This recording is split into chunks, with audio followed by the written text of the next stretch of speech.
We'll talk about the Florida Gators and Billy Napier at 2:30. Lots and lots and lots to get to here over the next 2 hours on the Hunt Palmer Show. Got Casey Gaines and Jacob Beck back there on the ones and twos. I want to start with Auburn, who went yesterday.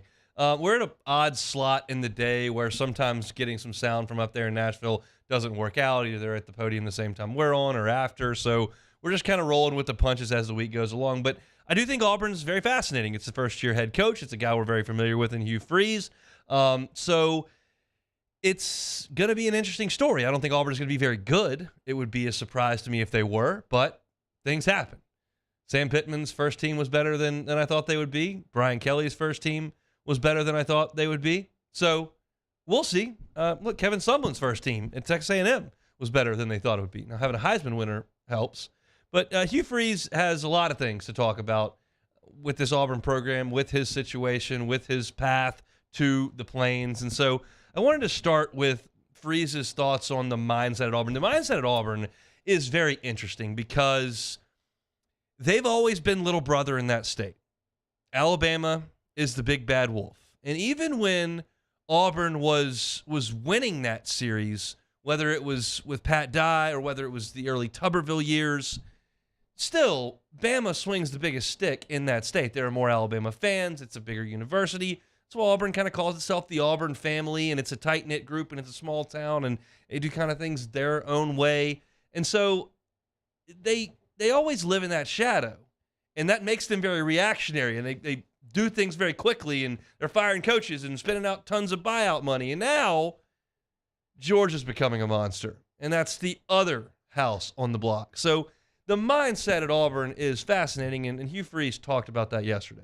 The first thing that I think had to be flipped was the mindset, because I really believe as a man thinketh, so he is. And, what do we think about ourselves at Auburn? And they had heard so much, and we'll hear so much about what people's opinion are or where you should be picked to finish and all of these things. But, man, we first have to rewire the way we think. And that's the first thing that I think needed to be flipped.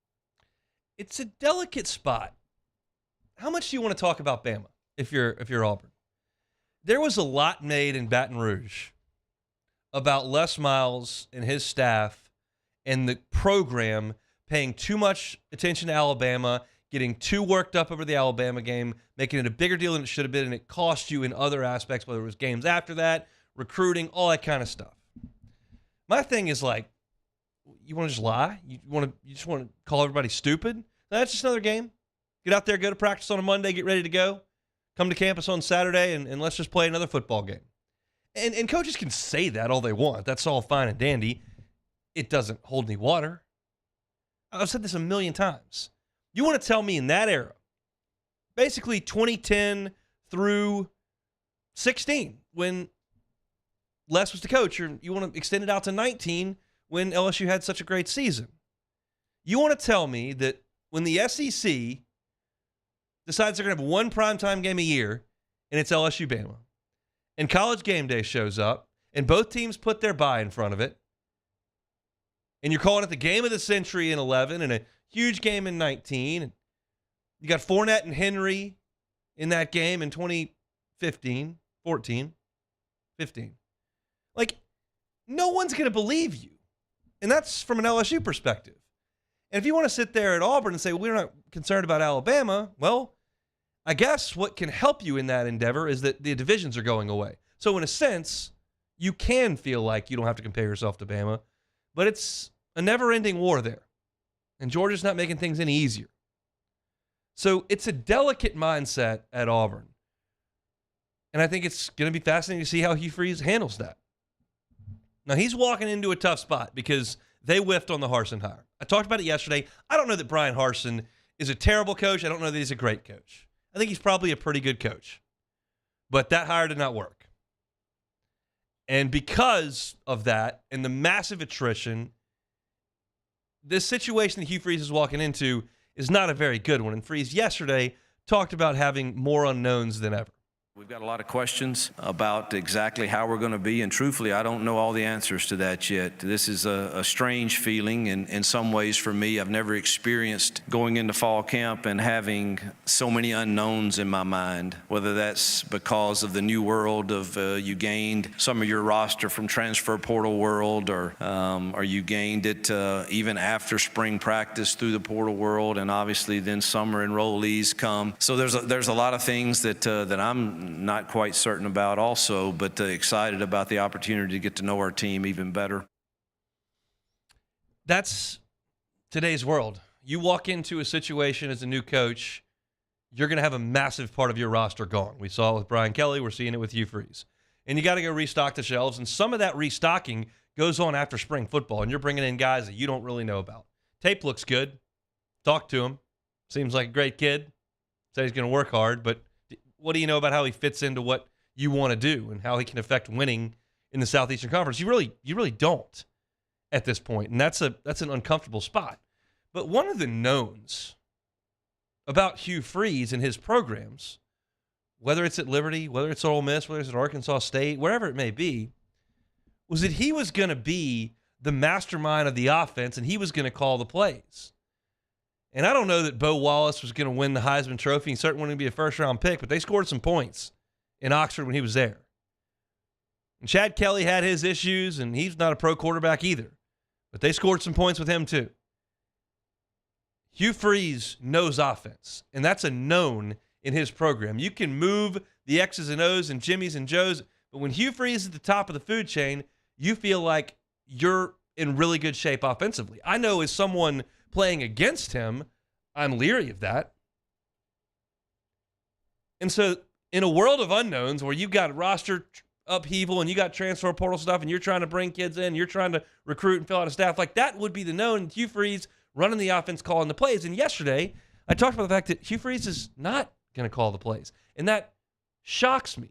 Now, we've seen big-name coaches relinquish these duties. We know that Jimbo's going to do that. And it's because there's so much going on a college football coach's plate. You have to recruit your roster 365 days a year. You have to educate your players on NIL and gambling. You've got to run multiple transfer portal windows and handle camps. Have an early signing day while you're getting ready for bowl prep. Have a late signing day when you're in the evaluation period. Handle spring ball. All stuff that goes into this that never stops. And I get why Hugh Freeze will turn it down, but it makes me think less of what their offense could be because I know Hugh Freeze and I don't know Philip Montgomery, but that's who Hugh Freeze told us yesterday is going to be handling everything. I want to say this the right way. I think once upon a time, I was probably one of the better play callers in college football. I don't know that I was the greatest play caller or one of the best play callers the last few years at Liberty. I managed the game really well and gave our kids a chance to obviously win some huge games. But coming back, knowing what was all encompassing to bring Auburn back, sitting in the chair that I have to sit in, I needed help. And I think the first priority was, hire somebody that does and believes exactly what I believe offensively, which Philip does. And then someone whose terminology is simple as mine, because I do think I need a new terminology because there's too many people in this league that I've went and talked ball with and probably told too much to. But Philip and I have a great understanding, and obviously Philip will be the primary play caller. That's fascinating on a number of levels. And I'm curious to see how it works out. I've always been a little curious as to the coaches and what they divulge to other coaches, whether it be when they're doing spring evals or they're traveling around. We know that LSU, met with the Saints staff, for instance, to talk about the screen game and all that kind of stuff. And that's where Joe Brady was discovered, and we know that teams do some traveling and coaches have relationships with other coaches where they share a lot of ideas.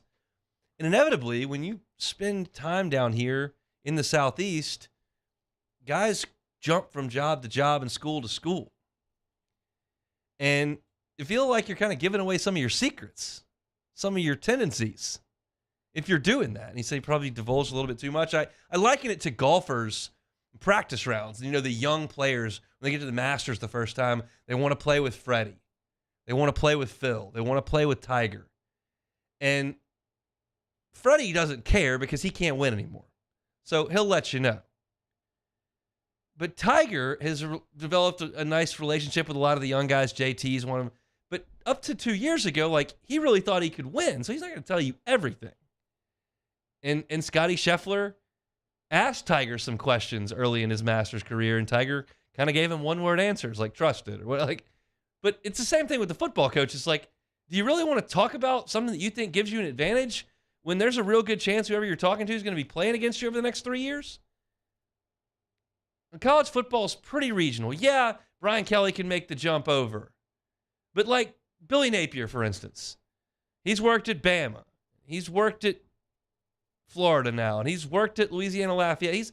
He's kind of been right around here.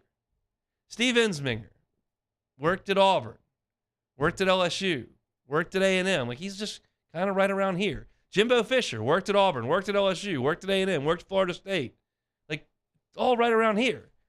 And giving away some of your trade secrets is interesting to me. But it sounds like Hugh Freeze has got to change up their terminology a little bit over there at Auburn. So that's kind of a look at what Hugh Freeze had to say yesterday in his availability.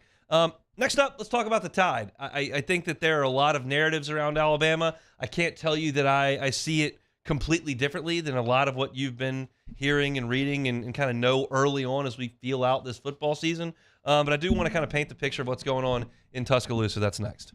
Hunt Palmer on 104.5 ESPN Baton Rouge. One Bath and Closets, onebathandclosets.com is the website. Is your closet a disaster?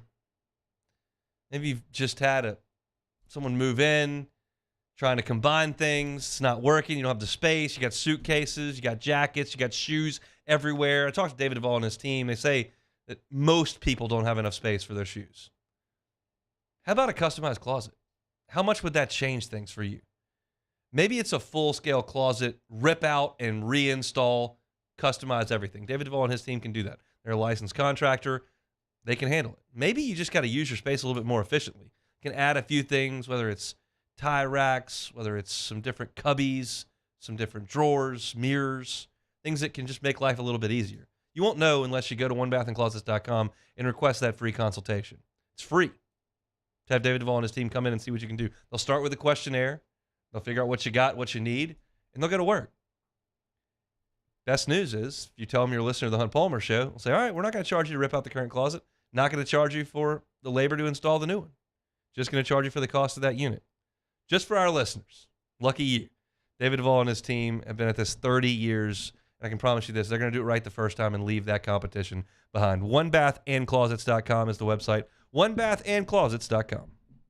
Our listeners fire up their opinions on the jimsfirearms.net hotline at 499-1045. Keep listening for your next chance to shoot us your thoughts with the jimsfirearms.net hotline on 104.5 ESPN Baton Rouge.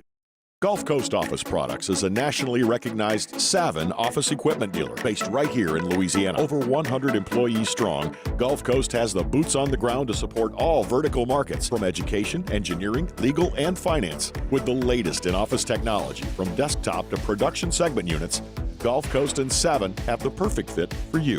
Call 225-756-2644. That's 756-2644 for Gulf Coast Office Products.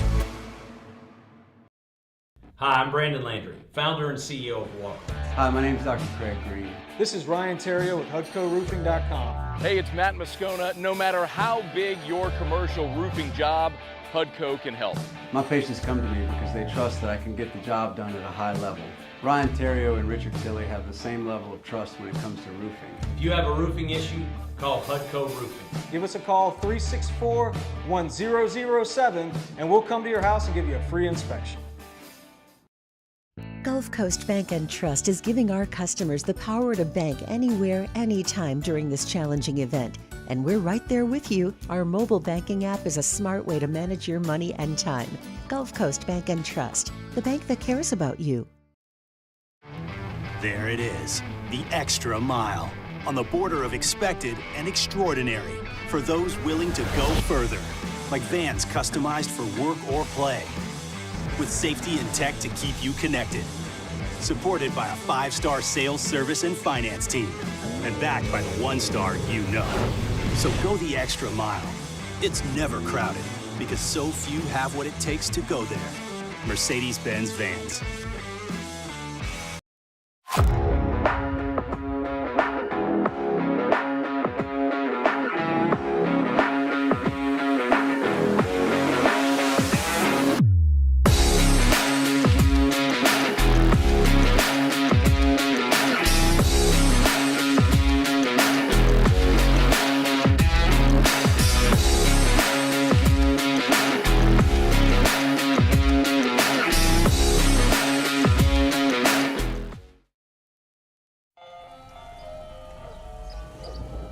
Hey there, little buddy. What's the matter?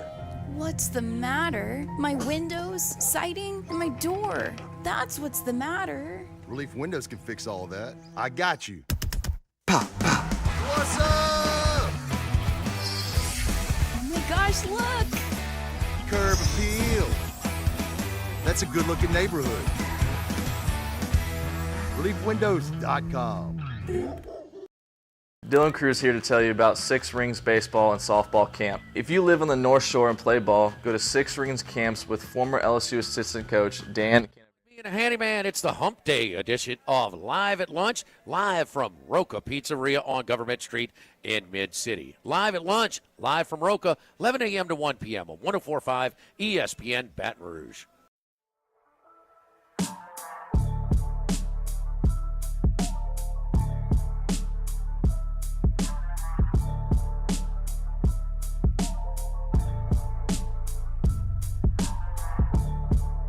This is Hunt Palmer on 104.5 ESPN Baton Rouge.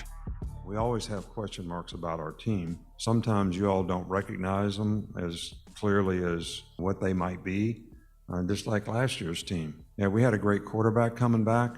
We had a great player in Will Anderson on defense. We had a lot of question marks on our team, but that gets overlooked because you have these 2 star players at critical positions. And, you know, this year, maybe we don't have those kind of impactful players at those critical positions. So it's very challenging to develop the team so that they can compete at a high level. We have some experience coming back on both sides of the ball, and we also have a lot of new young players who can contribute in a very positive way to our team. Question marks on Nick? A lot of people saying there are a lot of question marks with Alabama. It feels different. It may not be any different. They may go 12-0. They may win the title. It feels different today. And I think most people feel that way. We don't have an intimate view of the roster. We weren't there for spring ball. We don't know the X's and O's or what the plan may be. But it feels different. You know, last year for Bama was a really, really good season for 125 of the 131 teams. Is that fair? Fair to say 6 teams would be disappointed with what Alabama did last year? I think Georgia would be bummed out if they lost 2 games with that team. I think Ohio State's always bummed out if they lose 2 games. I think Clemson's usually bummed if they lose 2 games and miss out on the playoff at this point. I think you'd make the case that because Michigan achieved more than Bama last year, that they would be disappointed. But I mean, it's like a handful of teams that wouldn't take what they did last year in going 11-2. And I can frame Bama's team and performance last year 2 wildly different ways with the exact same information. I could frame it like this. I could say, look, this is a team that went 11-2, and their only 2 losses were to top 10 teams on the road in front of 100,000 people by a total of 4 points, and they won the Sugar Bowl. That's one way to frame it. Or I could say, you know what?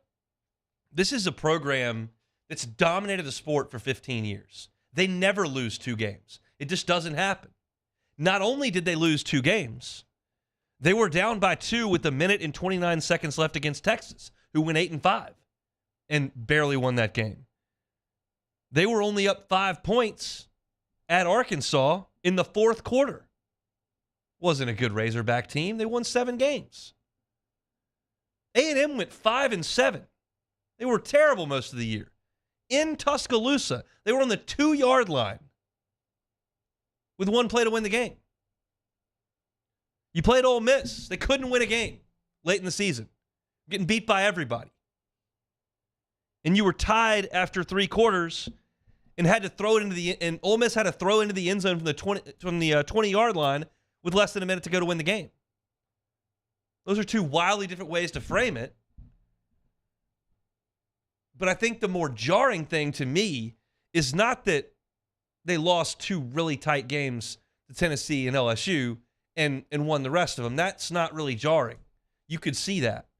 The fact that they're not dominating week in and week out the way that they did once upon a time, I think is a little bit more noteworthy. What have they lost from last year's team that went 11-2 and had a year that almost every team would take? Well, they lost the best quarterback in the history of the program. It's not Namath. It's not McElroy.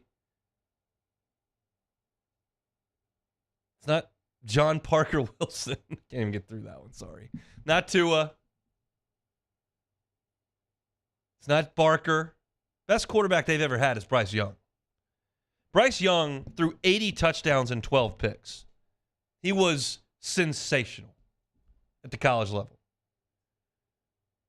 They lose Jahmyr Gibbs, phenomenal back. On the defensive side, you lose Will Anderson. You lose Brian Branch, DeMarco Helms, Jordan Battle, Eli Ricks, Henry Toto. All those guys are gone. You lose your 2 coordinators, Bill O'Brien and Pete Golding. Now, you listen to any Alabama fan, those are 2 worst football coaches that ever came through Alabama. But they're gone. So what do you have for this Bama team? Well, they got a lot of talent. I'm not going to sit here and listen to the whole program has slipped and it's the beginning of the end and Georgia's taking over. Like, they got guys that can play. I don't know if they've got guys that can play at quarterback. I just don't know. Jalen Milroe started and played the A&M game last year when Bryce Young couldn't play. He went 12 of 19 for 111 yards. A&M wasn't exactly the wrecking crew or the 85 Bears last year. He did throw 3 touchdowns and threw a pick, and he ran for 107 yards, which can't be discounted. But it doesn't look very good when I watch him. He is a ridiculous athlete.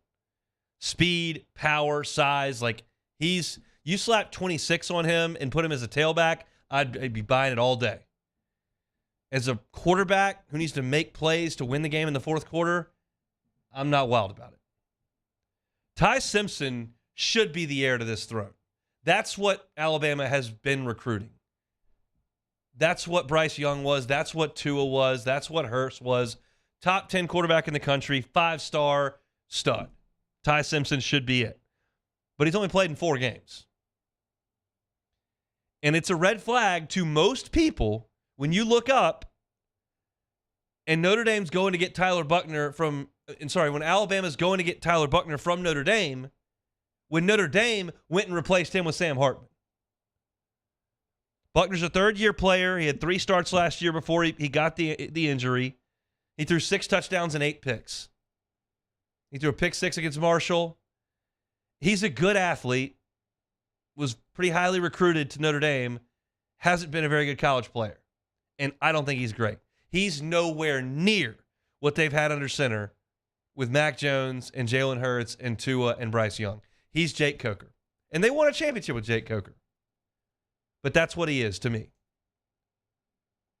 I don't see the superstar wide receivers. They're not going to have a preseason first-team All-SEC wide receiver. They're not.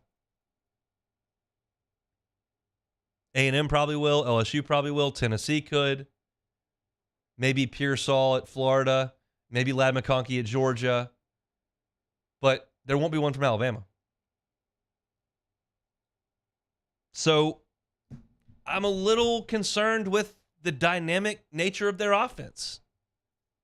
And it takes that to win the big games. Look at LSU and Clemson in the national championship game. High scoring. Look last year at Georgia and Ohio State. Got up into the 40s. Look at LSU in Tuscaloosa in 19. Like, you want to win the big-time games in this sport, it's probably not going to be 21-17. Like, you need to go get 30. And I don't know if Bama has that. Of course, you lose Will Anderson. That's a big deal. Dallas Turner's a freak on the edge. He's going to have 13 sacks. Kool-Aid McKinstry's great on the back end. And I think that their defense is going to be pretty good. But I would probably, man for man, take LSU's. Like, Perkins and Dallas Turner, probably a wash. But Mason Smith is as good as anybody Bama's got. So is Mekhi Wingo. I think the secondaries are comparable. Like, it's pretty what and what on that side. So, like, I am buying the fact that I don't think Alabama is this, like, juggernaut this year. Now, their schedule is a pretty good draw. I had to take a second look because I thought this was a misprint. If you're not aware of this, as far as the internet tells me, Bama's playing at South Florida this year. I don't have a good reason for that, but it appears that's going to be the case. But I like their road draw. I like Bama's road draw for them. They're at Mississippi State, who they should beat. They're at A&M, which, you know, theoretically could be a difficult game, but that's the toughest road game they've got. I don't think Kentucky's going to be great. They're there. I don't think Auburn's going to be great. They're there. Those are their 4 conference road games: Mississippi State, A&M, Kentucky, and Auburn. I think that's a good draw. We'll see what Texas can do in Tuscaloosa. I don't know that it's going to be a ton. And we'll see what LSU does in Bryant-Denny. But as I look at Bama's schedule and I look at their roster and I specifically look at the quarterback situation, I don't think they're going undefeated. And, like, that's kind of where we start the conversation with Bama this time of year, right? Like, are they going to go undefeated?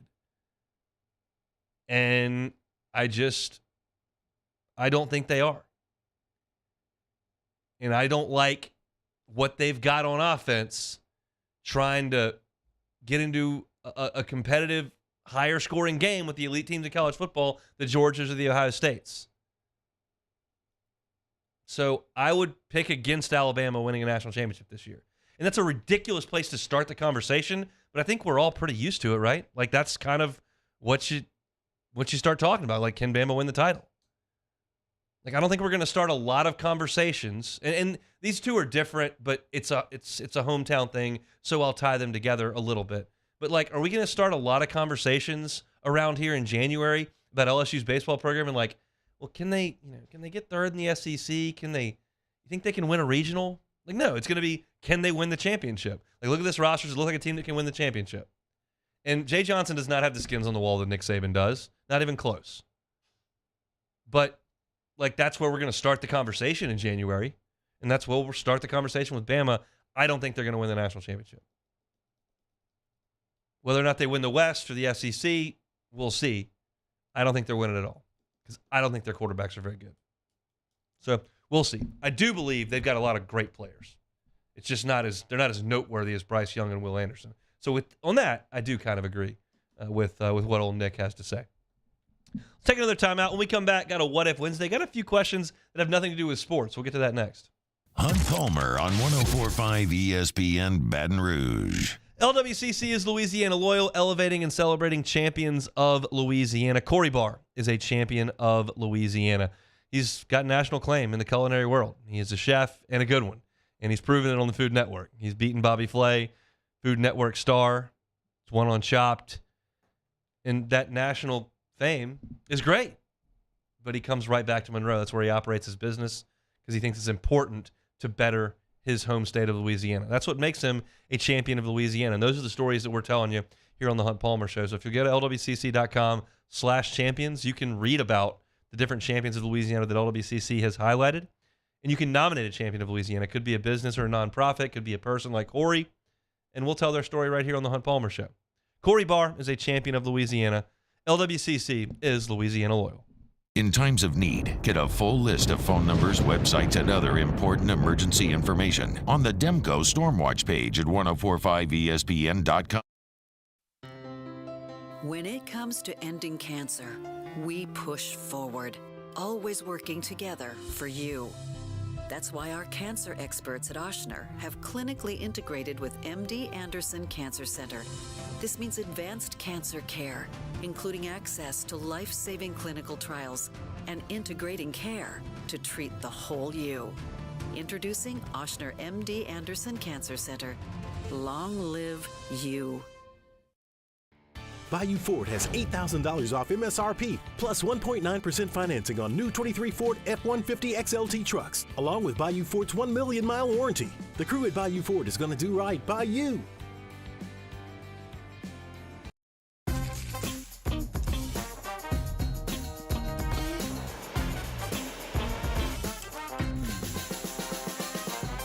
The best kept secret in town is out. Discover Tallulah at the Renaissance Hotel on Bluebonnet.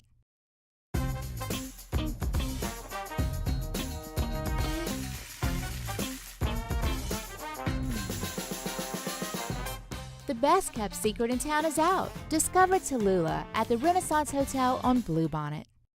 Hey, what's up, y'all? It's that time again. It's heating up. Your boat's getting ready to come out and spend all summer on the water. It's time to take your boat to the next level with front-to-back boat service, where if you want an incredible custom speaker install, it's going to blow people away in the water, that's there for you. You want an HD sonar where you can see the fish under the water before you cast, beat all your friends, that's there for you at front-to-back boat service. So don't put it off. We got the parts in right now. Get them now before they go back on back order. Front-to-back boat service. Gulf Coast Office Products is a nationally recognized Savin office equipment dealer based right here in Louisiana. Over 100 employees strong, Gulf Coast has the boots on the ground to support all vertical markets, from education, engineering, legal, and finance. With the latest in office technology, from desktop to production segment units, Gulf Coast and Savin have the perfect fit for you. Call 225-756-2644. That's 756-2644 for Gulf Coast Office Products. There it is, the extra mile, on the border of expected and extraordinary, for those willing to go further, like vans customized for work or play, with safety and tech to keep you connected, supported by a 5-star sales, service, and finance team, and backed by the 1-star you know. So go the extra mile. It's never crowded, because so few have what it takes to go there. Mercedes-Benz Vans. Get 3.99% financing on select 2023 models at Corval Toyota in Opelousas. And we also have a large selection of pre-owned inventory. So come on. It's Matt Moscona inviting you to join us for Wednesday's Hump Day AFR, presented by Pluckers. Alabama, Arkansas, Florida, and Kentucky all take their turn for Media Days. We're live from Radio Row. Join us 3 to 6, 104.5 ESPN Baton Rouge.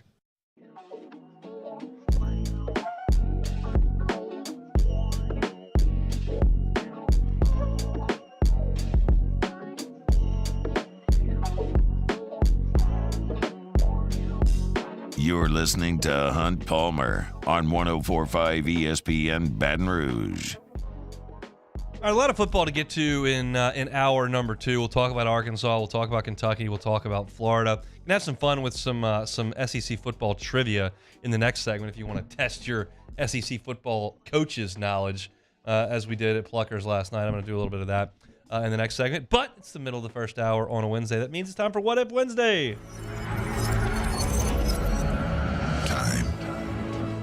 Space. Reality. It's more than a linear path. Where a single choice can branch out into infinite realities. Follow me and ponder the question. What if? All right, starting off here. What if you could only have 4 beverages for the rest of your life? Okay. I got to start with water. I feel like that's got to be. You can't live without water. Yeah. I mean, there's water and other beverages that we could probably try to get by with, but we're gonna go with water.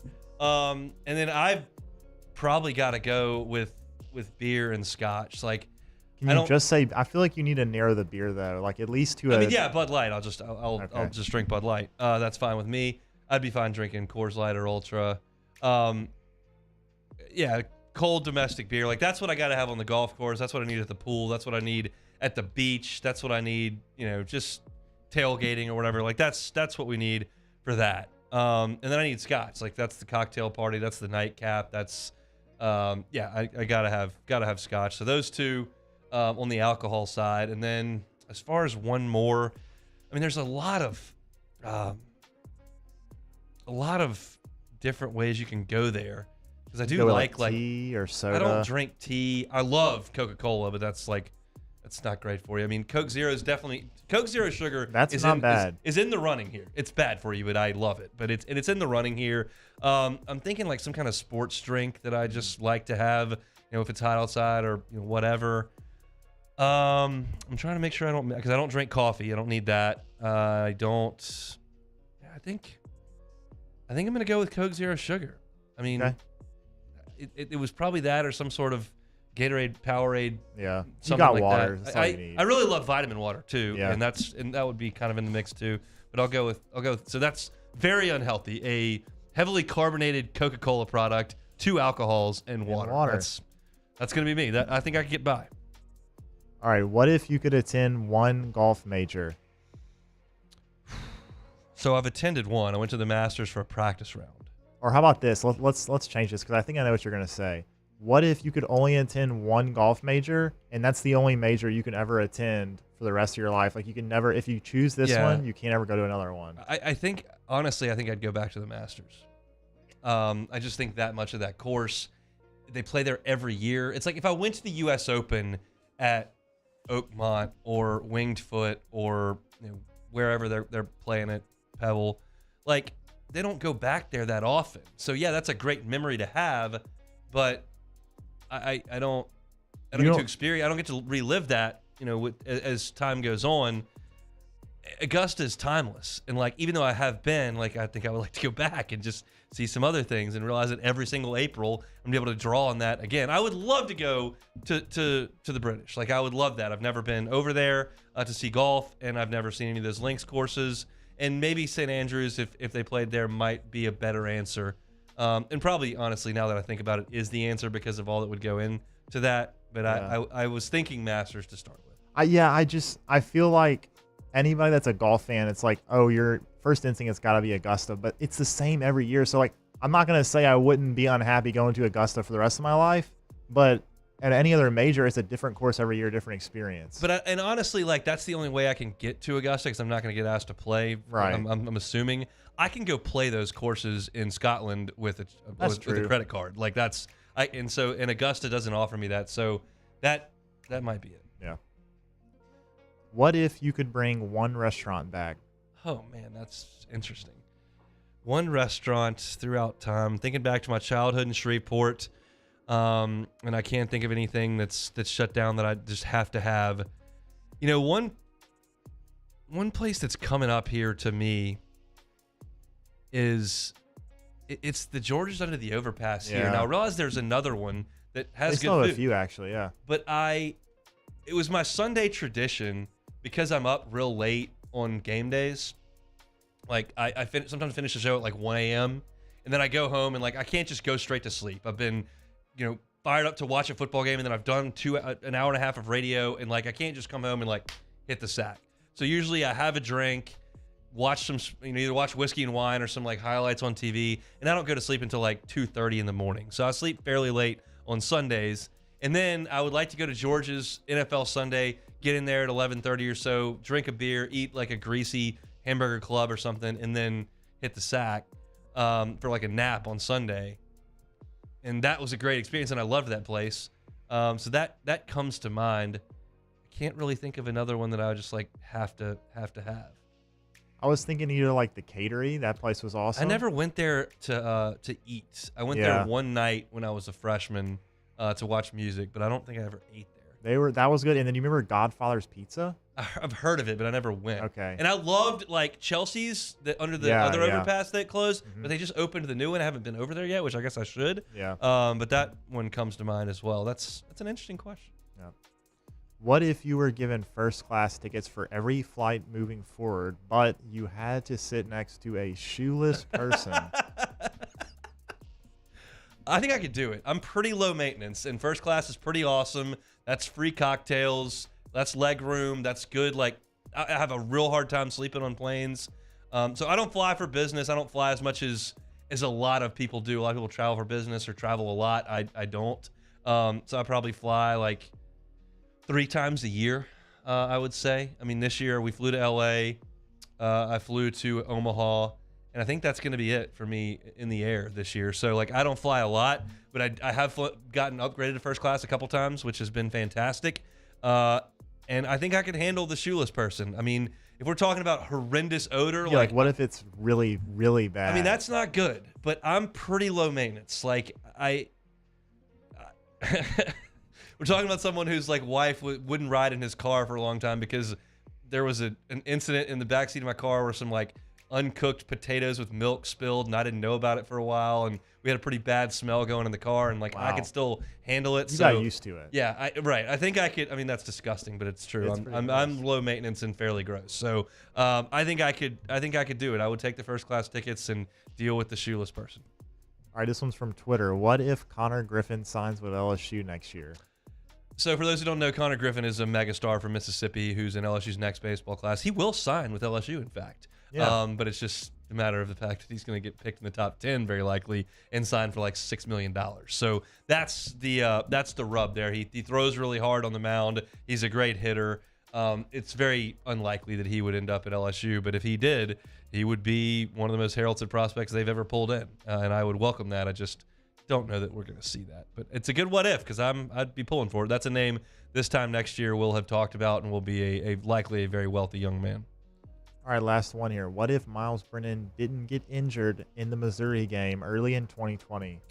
You know, he was having a really good year. I mean, it was 3 games, yeah. And I realized that LSU's record was terrible. It was 1-2 in those 3, and they had beaten Vanderbilt. But he was throwing for a lot of yards. He was throwing some touchdowns. I mean, that Missouri game is going to be forgotten because it was COVID. It was a terrible season and situation, and he never really played again. So he just never played again. He never played again. Yeah. But he was nails in that game. He was hurt. It was an injury so significant they couldn't even figure out what it was, and he was great in that game, and the defense wasn't. Yeah. But he would have had a good year, I think, and you know, probably the quarterback next year. And he'd have been the quarterback next year if he doesn't fall off the dock or fall on the dock or whatever the situation was. So Miles is going to be a what if forever. I don't think Miles, and this is my opinion, I mean, we'll never know. So I don't think he was an all SEC quarterback. I think he was a guy that LSU could have won a lot of games with. Probably a little bit better than Danny Etling. Yeah, I mean, more talented and, you know, was pretty good. I think LSU moving forward will have some quarterbacks that are better than Miles, and they'll have some quarterbacks that are probably a little worse. But he was having a really good start to that year in weird circumstances. So I would have loved to seen him get that opportunity. He just got dealt a raw hand for his time at LSU. He had the greatest player in the history of the program transfer right in front of you and take the job for 2 years, and then you had COVID situation and a freak injury and then another freak injury. So just he is an all-time what if at LSU because we got to see so little of what he could do. So that is What If Wednesday. Thank you, Jacob Beck. When we come back, you think you know football? We're getting into football season. I haven't really done this before, but I asked a bunch of SEC football questions. I'll give you 5 of them regarding SEC football coaches to close out hour number 1. You're listening to Hunt Palmer. Our listeners fire off their opinions on the jimsfirearms.net hotline at 499-1045. Keep listening for your next chance to shoot us your thoughts with the jimsfirearms.net hotline on 1045 ESPN Baton Rouge. Follow us on Twitter at 1045ESPN to cast your vote in the Citizens Bank and Trust Poll of the Day. Vote daily inside Off the Bench, live at lunch, Hunt Palmer. And after further review, Citizens Bank and Trust brings you the Poll of the Day via Twitter at 1045ESPN. Here at Corval Toyota in Opelousas, we have in stock 2023 Toyota Tundras, and you can get $1,000 special edition bonus cash. $1,000 bonus cash. So come on down to Happy Town. That's Corvell Toyota in Opelousas, Happy Town, USA. Make this summer your backyard party year with Chris's Specialty Foods. Wings, burgers, brisket, steak, and boudin, plus great Cajun side dishes. We do all the prep, and you enjoy laughing with friends and family.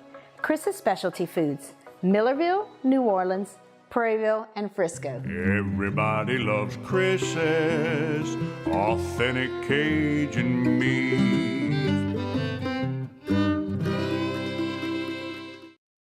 Rev Business started small in 1935.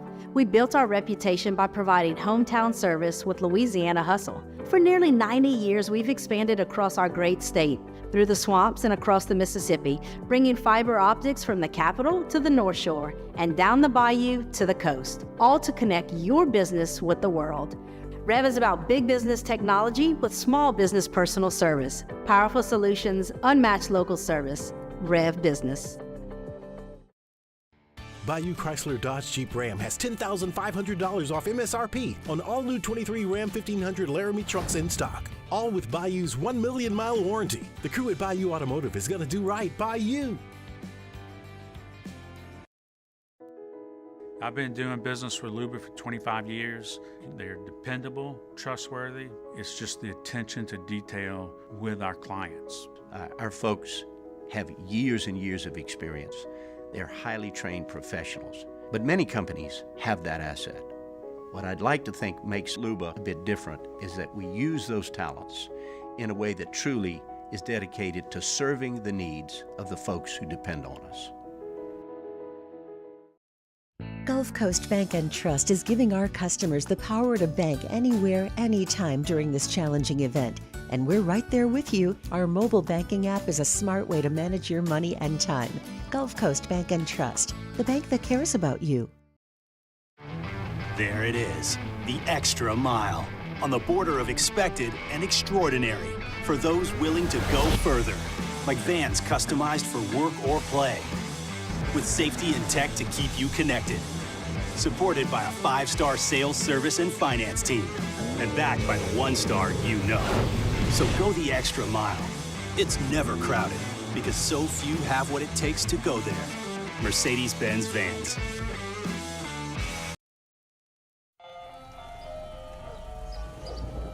Hey there, little buddy. What's the matter? What's the matter? My windows, siding, and my door. That's what's the matter. Relief Windows can fix all of that. I got you. Pop, pop. What's up? Oh my gosh, look! Curb appeal. That's a good-looking neighborhood. ReliefWindows.com. Dylan Cruz here to tell you about Six Rings Baseball and Softball Camp. If you live on the North Shore and play ball, go to Six Rings Camps with former LSU assistant coach Dan Canaveri. His knowledge is second to none, and your child will improve and have fun doing it. Camps were held at Coquille Park and Six Rings Academy in Covington with 4 sessions over the summer. Full day and morning only sessions are available from ages 7.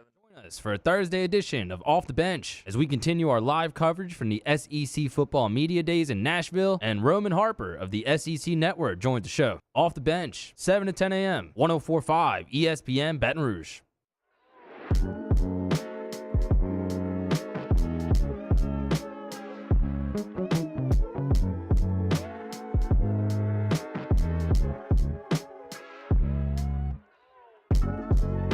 This is Hunt Palmer on 104.5 ESPN Baton Rouge. All right, so every Tuesday I do Plucker Sports Trivia. I have a lot of fun out there. It's at 8:30, and got a great crowd last night. And for those that have never been and kind of wonder what the questions may be like, well, I'm going to give you a quick round. Every round's got 5 questions.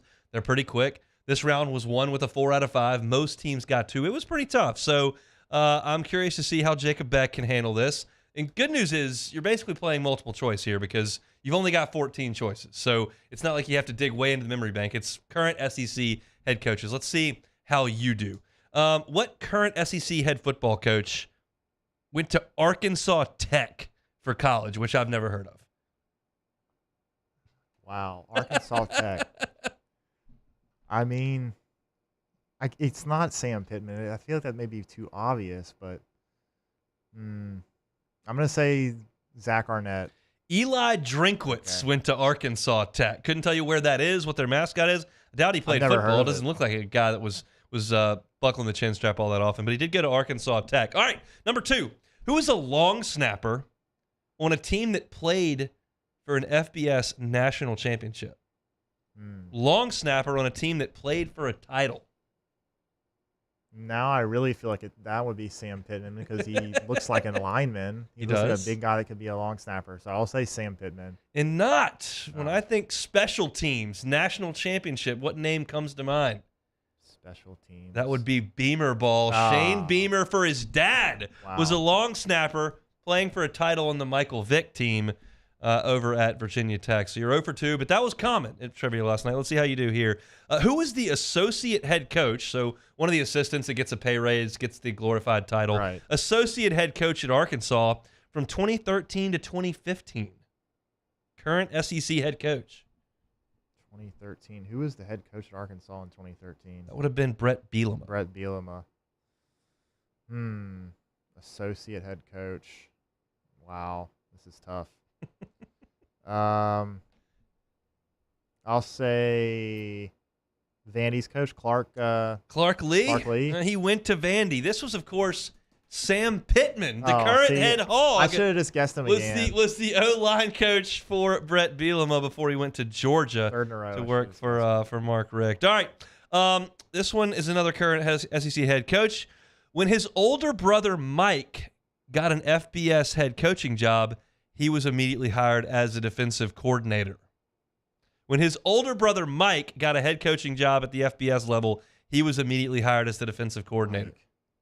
It's not Mark Stoops, is it? It is Mark Stoops. Ding, ding, ding. Yeah. Mark Stoops got the job at Arizona, and Mike Stoops got the head job at Arizona. Mark Stoops went as his defensive coordinator. So you're 1 there. You get 2, you're pretty much par for the course. 2 was the most common. 4 won the round. All right, this one got some funny answers. Who was this current SEC head coach? Was the Division III National Player of the Year for football? Division III National Player of the Year. I remember Brian Kelly played at that really small school. Grand Valley State? Yeah, but I don't know if they were Division III. I'll say Brian Kelly. It's not Brian Kelly. It is, and I didn't know this until yesterday. Jimbo Fisher, Division III National Player of the Year. So, look, that round was a little tough last night, which I like to make these kids think. They know a lot more than me. They are ridiculous when it comes to sports trivia. There's some really, really quality teams, but that one was one with a 4. So Eli Drinkwitz, an Arkansas Tech grad. Shane Beamer was a long snapper. Sam Pittman, associate head coach at Florida. Mark Stoops has the brother Mike, who was at Arizona, where Mark was a defensive coordinator. And the Division III National Player of the Year, Jimbo Fisher. I don't even know what school it was, but he was the D3 National Player of the Year. Ended up going to Samford to start his coaching career, I do believe. So hopefully that was a little bit of fun for those of you driving around and doing a little bit of I'm looking at the Bayou Ford chat. They're talking Arkansas Tech's in Russellville. I don't even know where Russellville is. Oh, there it is. It's in the northeast part of the state. Almost can't get there from here. It's in the Ozark Mountains. Interesting. All right, now that is some trivia. That'll wrap up hour number 1 here. Before we go to break, Sports Center and talk some SEC football coming up. Last chance to donate to my online tip jar for the Baton Rouge Children's Advocacy Center. I've been telling you about it for about a week, and y'all have been so gracious with your funds. Baton Rouge Children's Advocacy Center is an organization here in Baton Rouge that helps children in our area go through the justice system as they've been dealt with.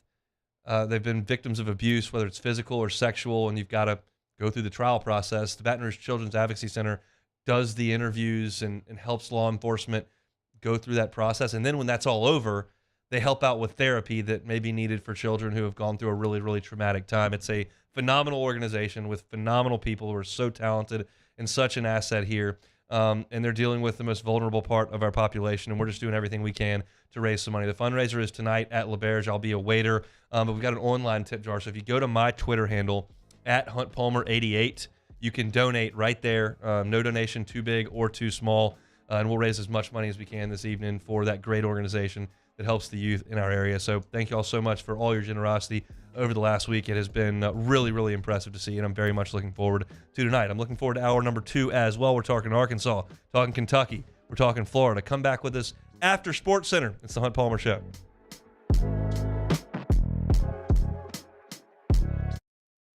Bayou Chrysler Dodge Jeep Ram has $10,500 off MSRP on all new 23 Ram 1500 Laramie trucks in stock. All with Bayou's 1 million mile warranty. The crew at Bayou Automotive is going to do right by you. The world's leaders in obesity research, obesity medicine, and obesity science are right here. We're doing something that no one's ever done or trying to answer a question that no one's ever asked before. Pennington is a real jewel when it comes to research. We are finding the solutions to the world's worst chronic disease, which is obesity. Louisiana needs Pennington Biomedical. Gulf Coast Bank and Trust is giving our customers the power to bank anywhere, anytime during this challenging event. And we're right there with you. Our mobile banking app is a smart way to manage your money and time. Gulf Coast Bank and Trust, the bank that cares about you. When is a taco more than just a taco? When it's Government Taco. Voted best tacos 3 years in a row by 225 Magazine, Government Taco puts the most delicious spin on tacos the capital area has ever seen. With creative combinations like the Magna Carrot, the Filibuster, or the Steak of the Union. Plus perfect tortilla chips paired with the best salsa and queso you've ever had. And happy hour every day from 3 to 6 p.m. and all day on Thursday. Government Taco, 5621 Government Street. Gulf Coast Office Products is a nationally recognized Savin office equipment dealer based right here in Louisiana. Over 100 employees strong, Gulf Coast has the boots on the ground to support all vertical markets, from education, engineering, legal, and finance. With the latest in office technology, from desktop to production segment units, Gulf Coast and Savin have the perfect fit for you. Call 225-756-2644. That's 756-2644 for Gulf Coast Office Products. There it is, the extra mile, on the border of expected and extraordinary, for those willing to go further, like vans customized for work or play, with safety and tech to keep you connected, supported by a 5-star sales, service, and finance team, and backed by the 1-star you know. So go the extra mile. It's never crowded, because so few have what it takes to go there. Mercedes-Benz Vans. I've been doing business with Luba for 25 years. They're dependable, trustworthy. It's just the attention to detail with our clients. Our folks have years and years of experience. They're highly trained professionals, but many companies have that asset. What I'd like to think makes Luba a bit different is that we use those talents in a way that truly is dedicated to serving the needs of the folks who depend on us.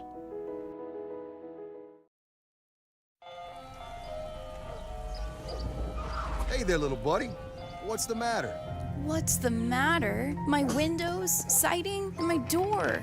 That's what's the matter. Relief Windows can fix all of that. I got you. Pop, pop. What's up? Oh my gosh, look! Curb appeal. That's a good-looking neighborhood. ReliefWindows.com. Dylan Cruz here to tell you about Six Rings Baseball and Softball Camp. If you live on the North Shore and play ball, go to Six Rings Camps with former LSU assistant coach Dan Canaveri. His knowledge is second to none, and your child will improve and have fun doing it. Camps were held at Coquille Park and Six Rings Academy in Covington with 4 sessions over the summer. Full day and morning only sessions are available from ages 7 to 13. Go to sixringsbaseball.com or call 985-206-9096. Learn the game to love the game.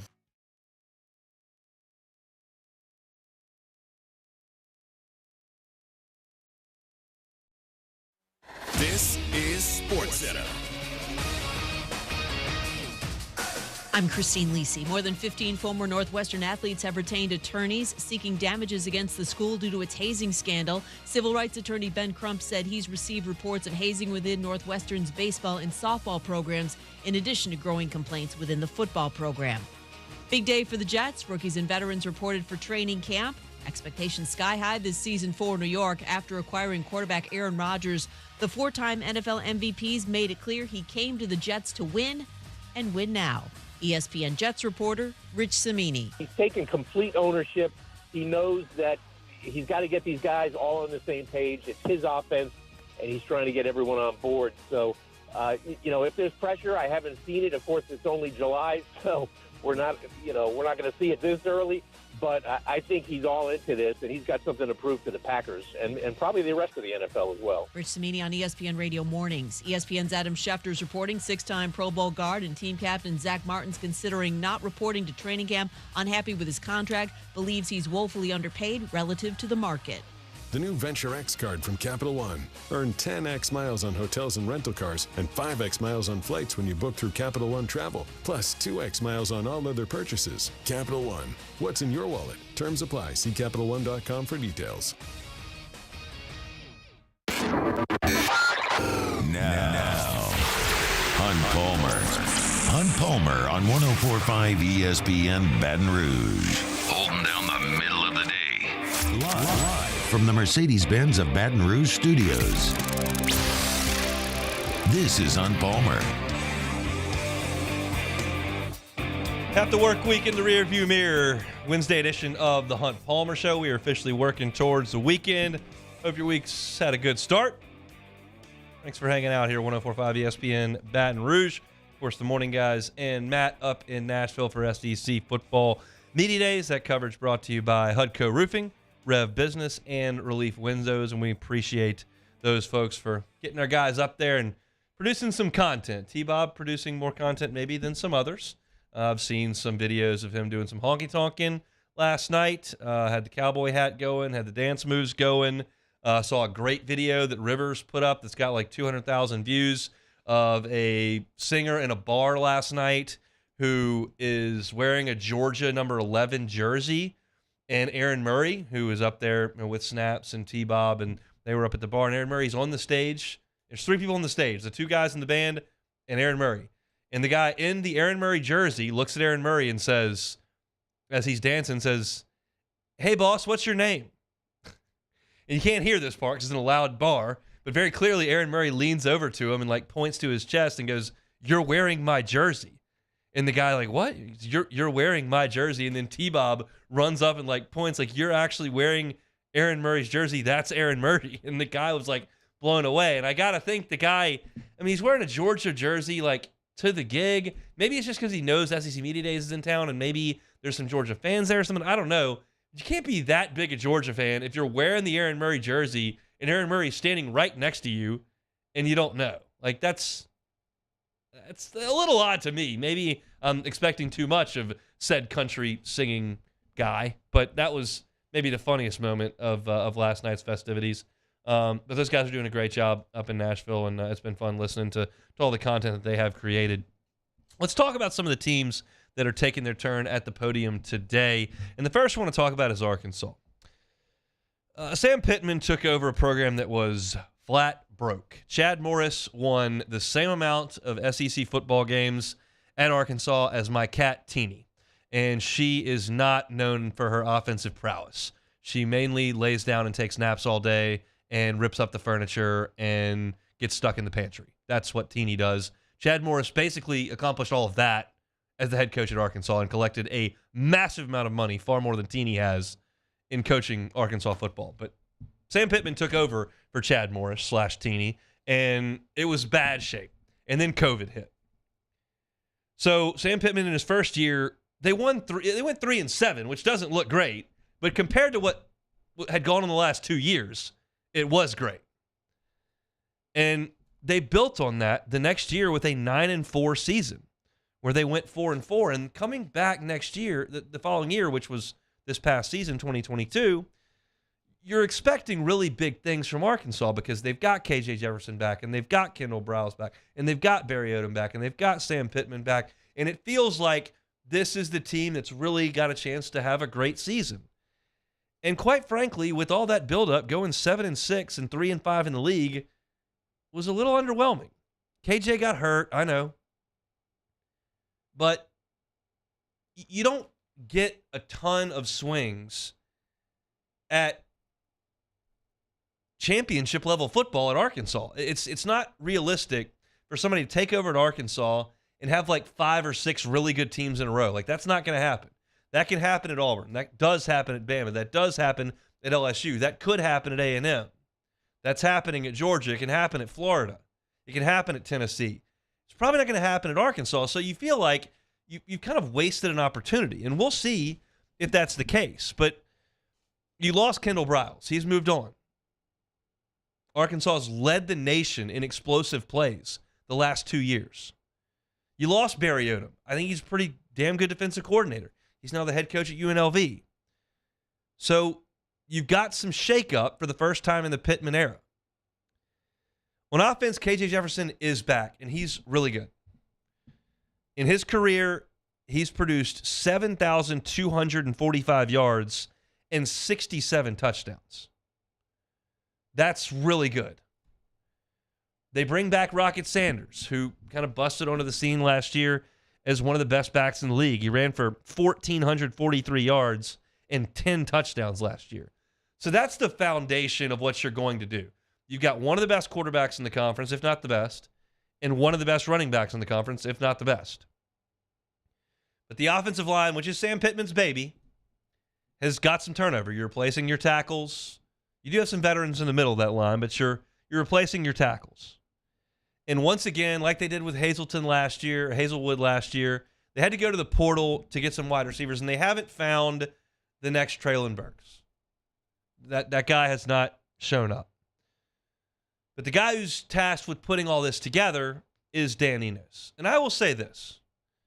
I thought Dan Enos did a really good job under Brett Bielema at Arkansas. He was the Brandon Allen coordinator. I thought that they were rock solid. They were built on running the football. They lived on some play action stuff. They used the tight ends, had Henry, and it was good. I thought it looked creative and efficient. But he went to Maryland, and it wasn't very good, and now we'll see what that hire is. Sam Pittman was asked about Dan Enos earlier today, and it was kind of a condescending question, and Sam Pittman he's a really nice guy, by the way, Sam Pittman. He's not going to make a scene or kind of bristle, but he did kind of bristle at the question. He was like, "Is that a question?" We'll have the sound later, but it was a condescending question. And I'm curious how that looks, because I thought Kendall Briles did an awesome job. Defensively, you lose Barry Odom, you lose Drew Sanders, you lose Bumper Poole. Bumper finished his 37th year at Arkansas and decided to move on. And you bring in a new coordinator from Central Florida, who was the DC under Gus the last couple of years. And I think the best 2 players on Arkansas's defense are Dwight McLaughlin and Landon Jackson. McLaughlin was on the team last year, was productive in terms of interceptions, and Jackson's going to media day, or is there today. And we know those 2 guys are former Tigers. But Arkansas last year, if I were to tell you that they were bad in terms of defending the pass, that would be a gross underassessment. They were atrocious against the pass. They were the worst pass defense in college football last year. Awful. So you lose your best pass rusher, you lose your best tackler, and you got a unit of defensive backs that stunk on ice last year. That defense is concerning to me. I think Arkansas's defense might be really bad again. And the question is, can they do enough on offense to make up for it? And I wonder if having an offense that's built around being physical and running the ball is going to complement a defense that may give up a lot of points. You need to be explosive to make up for having a porous defense. And while I think KJ Jefferson's awesome, I don't necessarily think of him as explosive. I think of him as steady and really tough to tackle in short yardage downs and doesn't make mistakes. He's explosive when Traylon Burks, the first round wide receiver's out there. I'm a little bearish on Arkansas. They got BYU coming to Fayetteville, but the road games are going to be really tough. At LSU is going to be really tough. At Bama is going to be really tough. Ole Miss and Arkansas is always a weird game. That one's in Oxford. And maybe they catch a little break at Florida.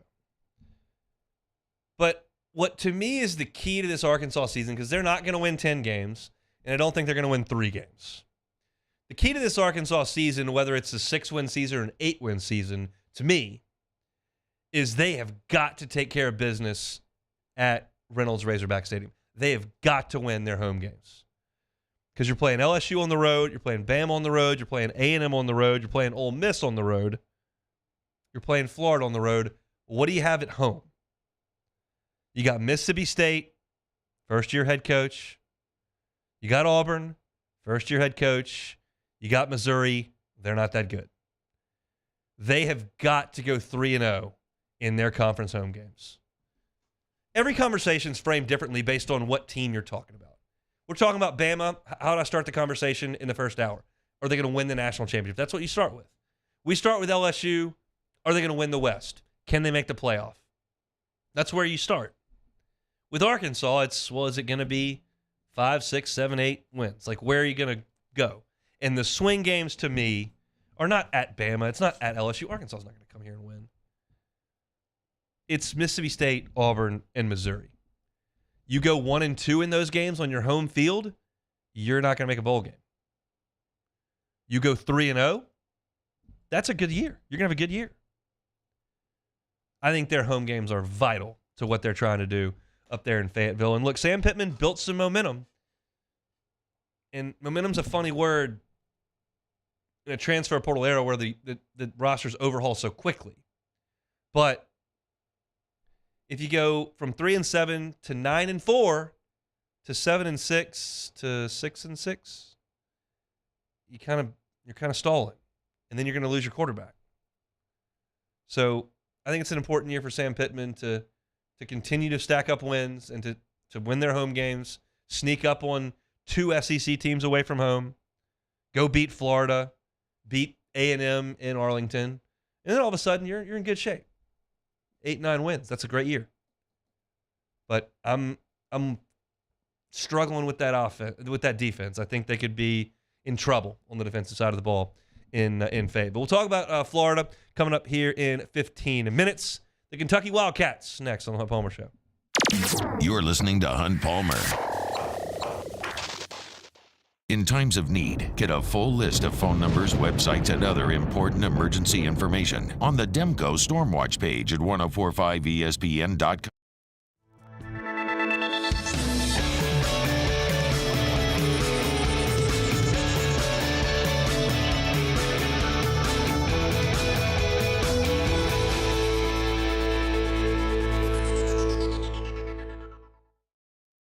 Hi, I'm Brandon Landry, founder and CEO of Walker. Hi, my name is Dr. Craig Green. This is Ryan Terrio with HUDCORoofing.com. Hey, it's Matt Moscona. No matter how big your commercial roofing job, HUDCO can help.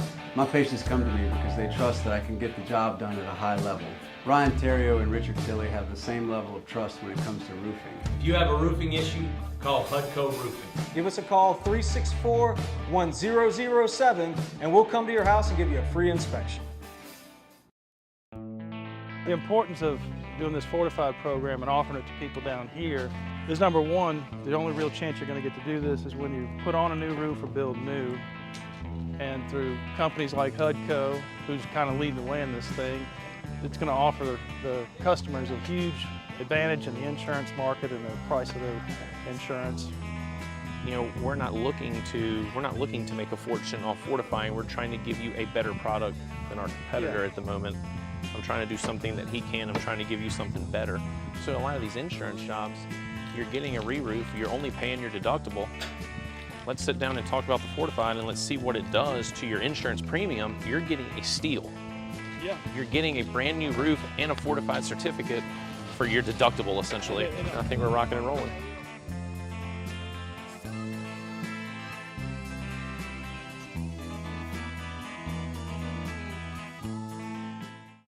When is a taco more than just a taco when it's Government Taco? Voted best tacos 3 years in a row by 225 Magazine, Government Taco puts the most delicious spin on tacos the capital area has ever seen. With creative combinations like the Magna Carrot, the Filibuster, or the Steak of the Union. Plus perfect tortilla chips paired with the best salsa and queso you've ever had. And happy hour every day from 3 to 6 p.m. and all day on Thursday. Government Taco, 5621 Government Street. Gulf Coast Office Products is a nationally recognized Savin office equipment dealer based right here in Louisiana. Over 100 employees strong, Gulf Coast has the boots on the ground to support all vertical markets, from education, engineering, legal, and finance. With the latest in office technology, from desktop to production segment units, Gulf Coast and Savin have the perfect fit for you. Call 225-756-2644. That's 756-2644 for Gulf Coast Office Products. Follow us on Twitter at 1045ESPN to cast your vote in the Citizens Bank and Trust Poll of the Day. Vote daily inside Off the Bench, live at lunch, Hunt Palmer. And after further review, Citizens Bank and Trust brings you the Poll of the Day via Twitter at 1045ESPN.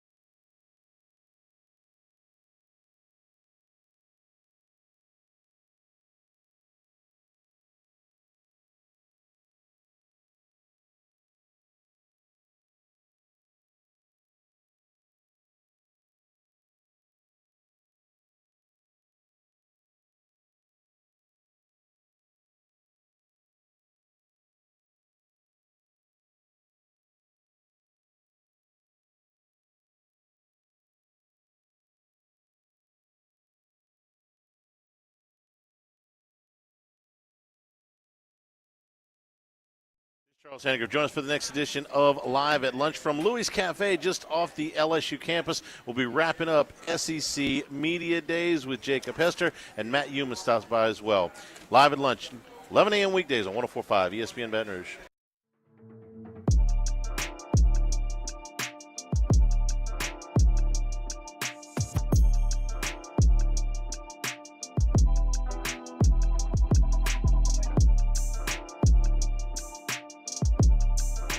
You're listening to Hunt Palmer on 104.5 ESPN Baton Rouge. All right, let's talk Kentucky, who will take their turn at the podium up in Nashville today. Whenever I think about Kentucky, it may be just me, but I just think about the way that I watched that 2021 LSU Kentucky game, where Kentucky just beat the brakes off LSU from start to finish.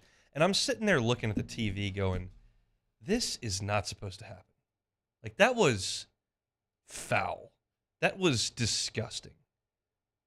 It's probably the way Kentucky fans sit there when, like, they lose a basketball game to South Carolina by 20 points.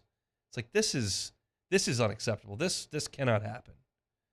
And that was kind of the height of the Stoops era, was that team, maybe even that night, where you're talking about a team a year and a half removed from a national championship, that Kentucky's just running off the field, and a brand that strong coming into Lexington and just getting embarrassed.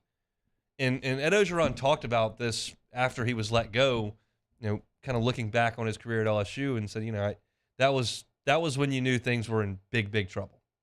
And they were big, big trouble. You just can't get embarrassed by Kentucky. But Kentucky hasn't really backed that up. Like, there was a good run there. So last year they went 7-6. You take last year out, take the 7-6 out. They were 33-17 over 4 years, and that's a really good run. They had a couple of 10-win seasons. That's awesome, awesome football for Kentucky. But like I said, last year 7-6, and that was a year with the big expectation. And you've got the potential first-round quarterback in Will Levis. You've got some momentum in recruiting and on the field. And you're 4-0. You've won at Florida, which Kentucky never does. And you feel like, okay, Kentucky's kind of arrived. I know Hester's big on them, and you're looking. And after that 4-0 start, they went 3-6. They lost to Vanderbilt. Listen to some of these offensive numbers with the dude at quarterback. I'm using Kentucky terms here. 19 points against Ole Miss. Anybody confusing them for 11 Alabama's defense? I don't think so. 14 against South Carolina. Tennessee was awesome on offense last year. Their defense got maligned a little bit. Kentucky scored 6 on them. 6. Missouri, not exactly the purple people eaters. 21 points for Kentucky against Missouri. 21 on Vandy. Come on. 3 teams scored 50 on Vandy last year. Kentucky scored 21. 6 against Georgia, it happens. But then they played Iowa with no Levis, and they scored 0 in the bowl game. Got shut out. Just awful, awful offensive production from Kentucky last year. The offensive line was atrocious. Could not block anybody. They could not run the ball. Levis was running for his life. Maybe that's why some teams really liked Will Levis, because he was able to make something out of nothing with that offensive line. But they couldn't score. So Liam Cohen's coming back. He was their offensive coordinator 2 years ago for that game that LSU got dusted in. Goes out to the Rams. Now he's back. And I got to tell you, I didn't realize what statistics Devin Leary had put up at NC State. And he's going to be Kentucky's starting quarterback. Last year, he got hurt. He tore a pectoral after 6 games. But the year before that, Devin Leary threw for 3,400 yards, 35 touchdowns, and 5 picks. Like, that's legit. I know Duke and Boston College aren't awesome. I get it. Georgia Tech stinks. But 35 touchdowns to 5 picks in a Power 5, it's still impressive. And that's the guy that Kentucky hopes that they've got. They don't have Chris Rodriguez to turn around and hand the ball off to anymore. He's moved on. But Berrien Brown kind of rose to national acclaim last year. He was a 5-star recruit, that Kentucky got. He ran a kickback last year. He's got ridiculous game-breaking ability. And they got to find a way to get him the ball, and I think Devin Leary will. He's the key on offense with that offensive line. Defense is what Stoops hangs his hat on. They got 6 starters back. They got an All-American in Deion Walker at defensive tackle. And I think that Mark Stoops will make their defense decent. But my concern with Kentucky is not really what their program is, because there's a ceiling there, and Stoops has probably already hit it. He won 10 games a couple of times, and he probably should have jumped if there was another opportunity, and he's serious about winning a national championship. Because that's not happening in Kentucky. But my concern with Kentucky is the division around them, which will dissolve after next year. But if Tennessee gets better, looks like they are. If Napier wakes Florida up, if South Carolina under Beamer becomes a consistent, strong program for South Carolina, but you know what Georgia's got. And how much can Kentucky keep up with some of that? They can't keep up with Tennessee. They don't. Oh, by the way, are you aware that even though Tennessee has gone through a 15-year disaster, Tennessee has still won 35 of 38 against Kentucky. Pull up that Wikipedia page for that rivalry. It's painted orange. Looks like a bucket of orange paint got spilled on it. 35 of 38. They're not going to beat Georgia anytime soon. And like what I'm saying with South Carolina, like Kentucky's beaten South Carolina 7 out of 9. Like that's a win that you're getting. And South Carolina's football history is terrible. But if Shane Beamer kind of wakes that up a little bit, where does Kentucky find its wins? Yeah, you can try to find it against a Derek Dooley Tennessee. Yeah, if Muschamps at Florida or they're straggling through with McElwain, like, yeah, you can maybe find one there. But if those schools wake up, Kentucky gets passed, to me. So for this year in Kentucky, they got to start 4-0. You got Ball State, Eastern Kentucky, Akron, and at Vanderbilt. You've got to start 4-0. Because at that point, you start to play the big boys. Here comes Georgia. Here comes a game against Florida. Here comes Tennessee. And who does Kentucky draw out of the SEC West? Perhaps the worst draw you can have.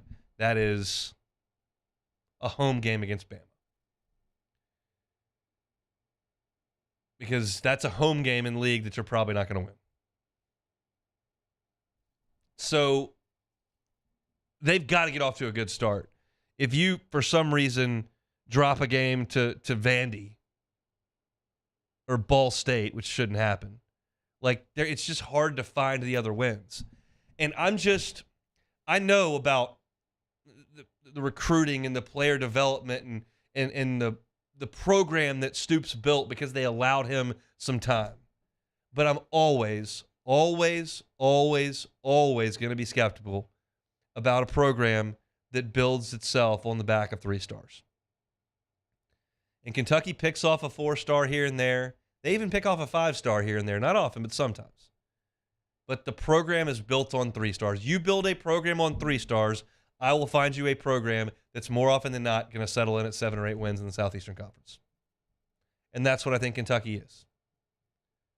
I think the quarterback they added is better than I thought when they added him. I don't watch NC State play. My apologies. 35 touchdowns and 5 picks, pretty salty. But the offensive line I don't like, and the 3-star cavalry I don't like. The 3-star cavalry is not going to hang with Tennessee right now.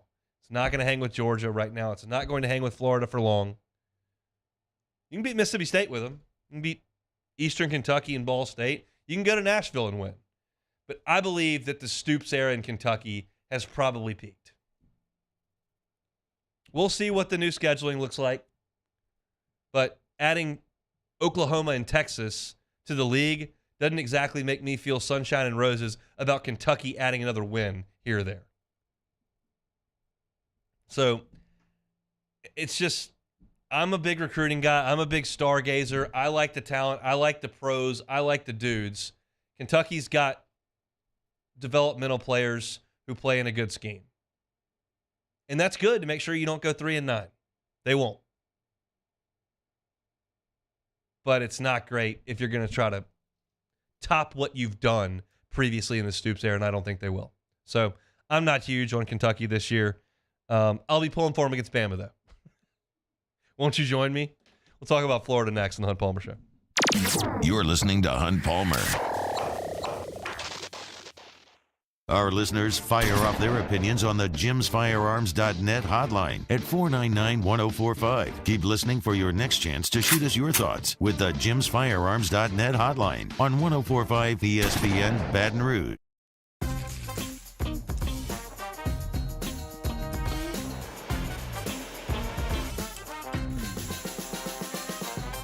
The best kept secret in town is out. Discover Tallulah at the Renaissance Hotel on Bluebonnet.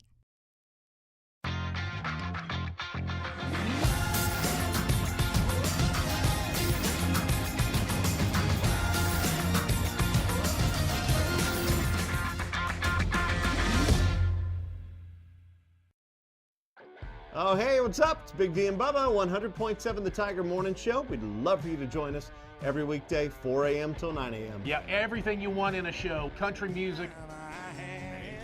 We got laughs. We got celebrity in-studio guests.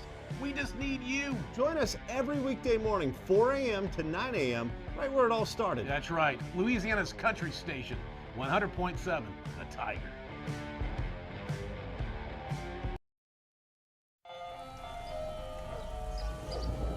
Hey there, little buddy.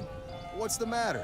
What's the matter? My windows, siding, and my door. That's what's the matter. Relief Windows can fix all of that. I got you.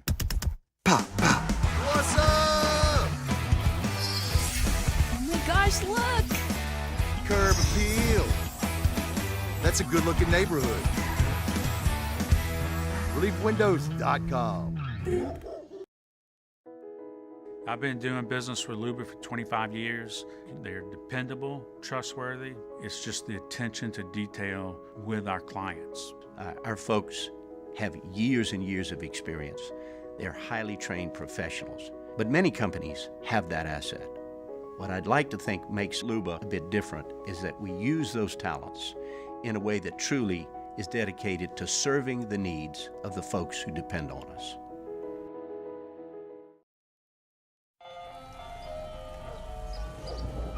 Hey there, little buddy. What's the matter? What's the matter? My windows, siding, and my door. That's what's the matter. Relief Windows can fix all that. I got you. Pop, pop. What's up? Oh my gosh, look! Curb appeal. That's a good-looking neighborhood. ReliefWindows.com. Dylan Cruz here to tell you about Six Rings Baseball and Softball Camp. If you live on the North Shore and play ball, go to Six Rings Camps with former LSU assistant coach Dan Canaveri. His knowledge is second to none, and your child will improve and have fun doing it. Camps were held at Coquille Park and Six Rings Academy in Covington with 4 sessions over the summer. Full day and morning only sessions are available from ages 7 to 13. Go to sixringsbaseball.com or call 985-206-9096. Learn the game to love the game. When is a taco more than just a taco? When it's Government Taco, voted best tacos 3 years in a row by 225 Magazine, Government Taco puts the most delicious spin on tacos the capital area has ever seen. With creative combinations like the Magna Carrot, the Filibuster, or the Steak of the Union. Plus perfect tortilla chips paired with the best salsa and queso you've ever had. And happy hour every day from 3 to 6 p.m. and all day on Thursday. Government Taco, 5621 Government Street. Gulf Coast Office Products is a nationally recognized Savin office equipment dealer based right here in Louisiana. Over 100 employees strong, Gulf Coast has the boots on the ground to support all vertical markets, from education, engineering, legal, and finance. With the latest in office technology, from desktop to production segment units, Gulf Coast and Savin have the perfect fit for you. Call 225-756. Matt Moscona inviting you to join us for Wednesday's Hump Day AFR, presented by Pluckers. Alabama, Arkansas, Florida, and Kentucky all take their turn for Media Days. We're live from Radio Row. Join us 3 to 6, 104.5 ESPN, Baton Rouge.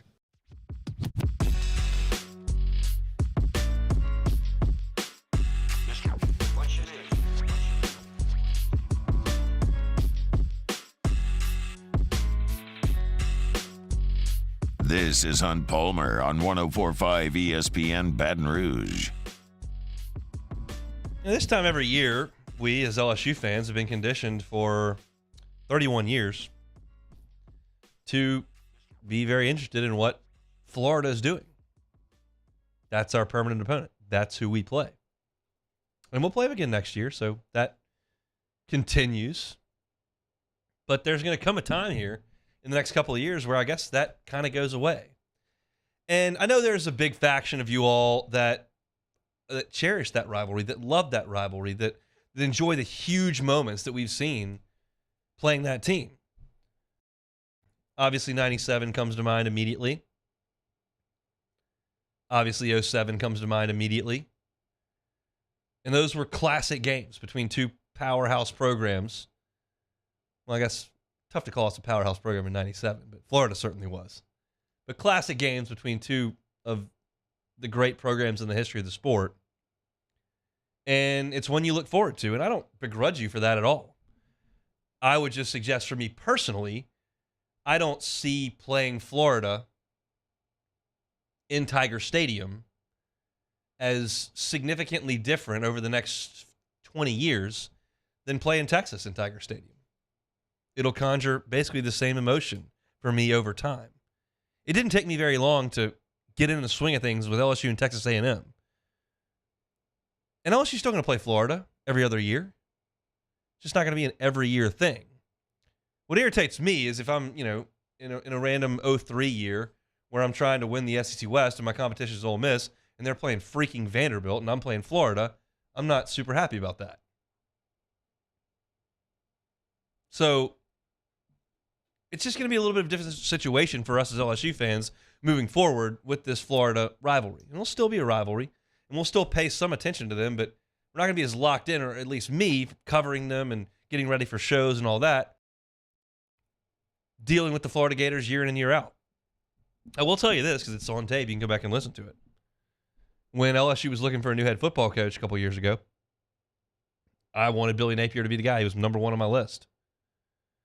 I talked to people in Lafayette that had dealt with him and understood kind of what was going on there in that program. And I'm certainly not qualified to hire coaches, but I thought he was the guy. I thought he'd do a great job recruiting the state of Louisiana. I thought he'd put great people around him. And I thought he would foster a really, really strong program. And he may have here, and he may in Florida. But year one was a little bumpy, and we'll see what year two brings. Recruiting looks a little bit better for them at this point than it did this time last year. But they went 6-7 last year. They were 3-5, and they lost 5 of their last 7 games last year, including losing to Vanderbilt for the first time since 1988. I was born in 1988. So that's bumpy. I have no idea what the Colts were doing with their first-round draft pick, but Anthony Richardson's not playing for the Gators anymore. Neither is Osiris Torrance. Those are kind of the 2 biggest name players for them last year. I think the offense, as I look at this Florida team, kind of do some reading, understanding what the personnel kind of looks like, it feels like this offense is going to be very run-heavy for Florida. They went to the transfer portal. They got online offensive line additions from Baylor, from Kentucky, from Bama.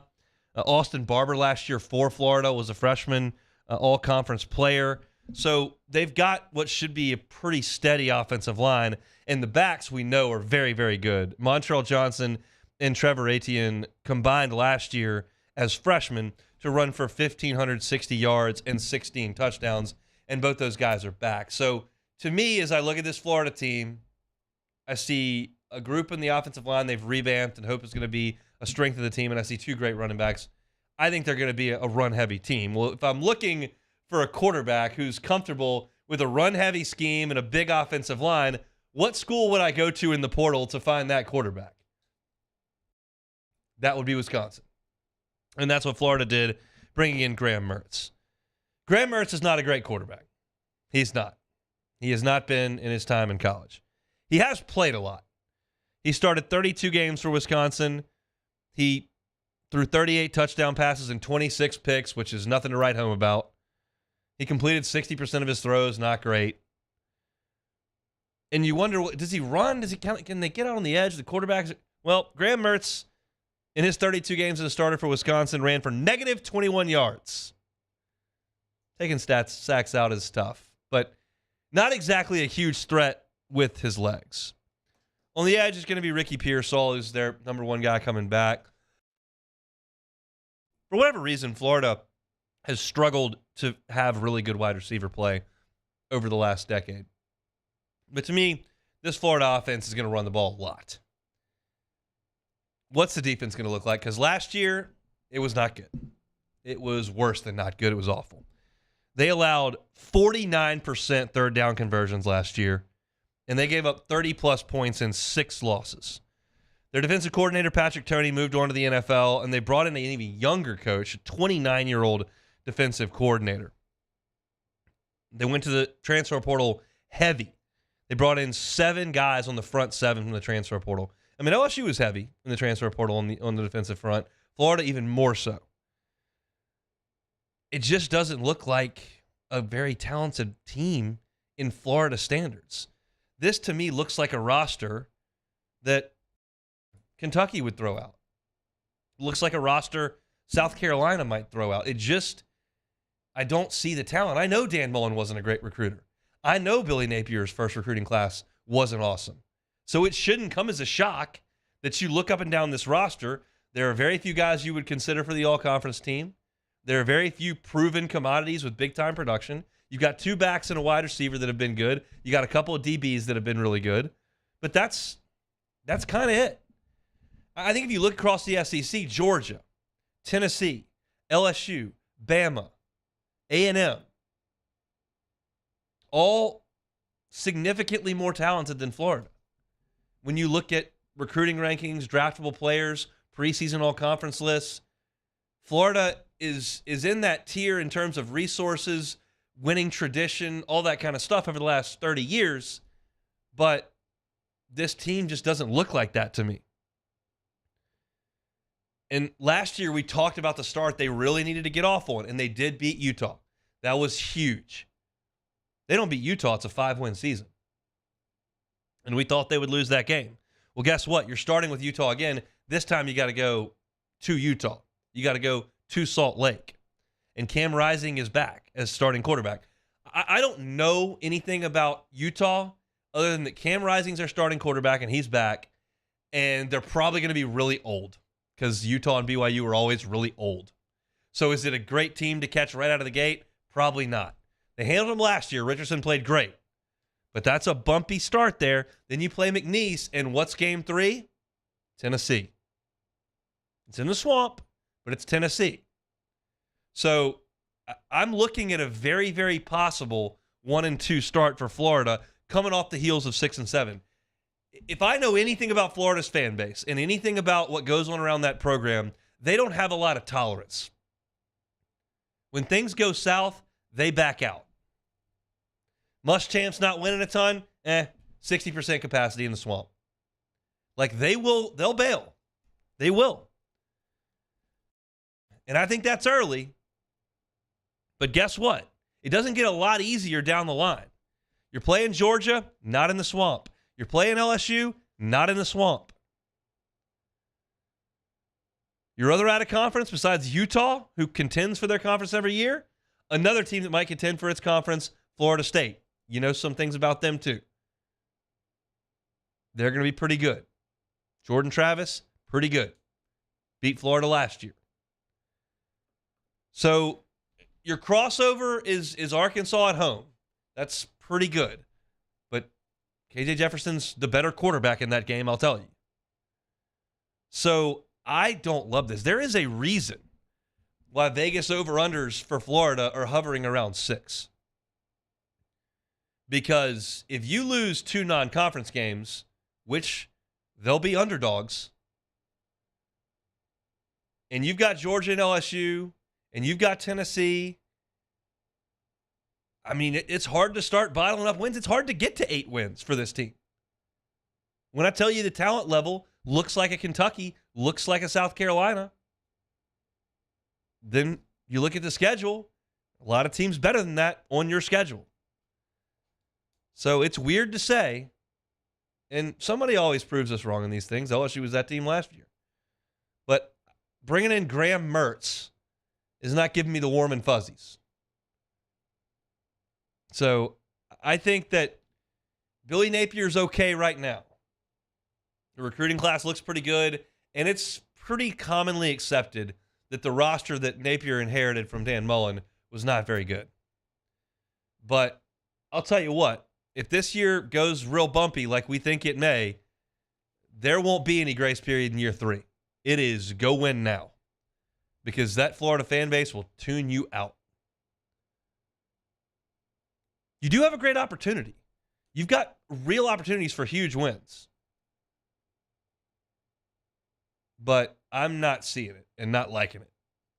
So I don't like Florida this year. I don't like them. I probably like them 4th or 5th in the SEC East at this point. We'll get the projections tomorrow. Tomorrow's the last day of media days, and we'll get how the writers and media assembled there rank the teams in the East, West, and overall. And you know that Georgia will be picked nearly unanimously to win the East and the Southeastern Conference. I think LSU is going to be picked to win the West. And I think Florida is going to be a tick down.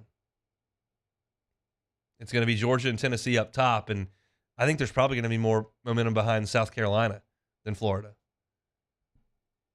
So that could put them 4th, and that's just not what Florida's fans are very comfortable with. So we'll see when they roll it out tomorrow, and certainly when they roll it out to kick it out in Salt Lake City to play against Utah. That's our look at the out there at Media Days today. In the first hour, we talked a little Bama, and in this hour, Arkansas, Kentucky, and Billy Napier's Florida Gators. We'll take one more time out. Come back and close it out. Wednesday edition of the Hunt Palmer Show.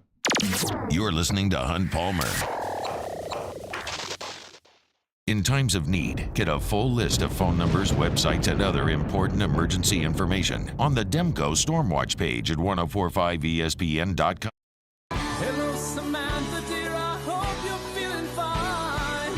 And it won't be long until I'm with you all the time. But until then, I spend my money up right down on my last dime.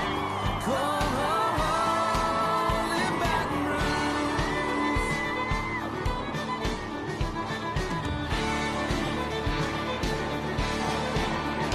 I'm ready, what you put me on through. Gotta send my love down the There it is, the extra mile, on the border of expected and extraordinary. for those willing to go further, like vans customized for work or play, with safety and tech to keep you connected. Supported by a 5-star sales, service, and finance team, and backed by the 1-star you know. So go the extra mile. It's never crowded, because so few have what it takes to go there. Mercedes-Benz Vans. I've been doing business with Luba for 25 years. They're dependable, trustworthy. It's just the attention to detail with our clients. Our folks have years and years of experience. They're highly trained professionals, but many companies have that asset. What I'd like to think makes Luba a bit different is that we use those talents in a way that truly is dedicated to serving the needs of the folks who depend on us.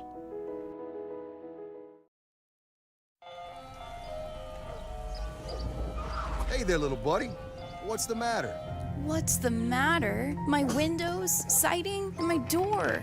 That's what's the matter. Relief Windows can fix all of that. I got you. Pop, pop. What's up? Oh my gosh, look! Curb appeal. That's a good-looking neighborhood.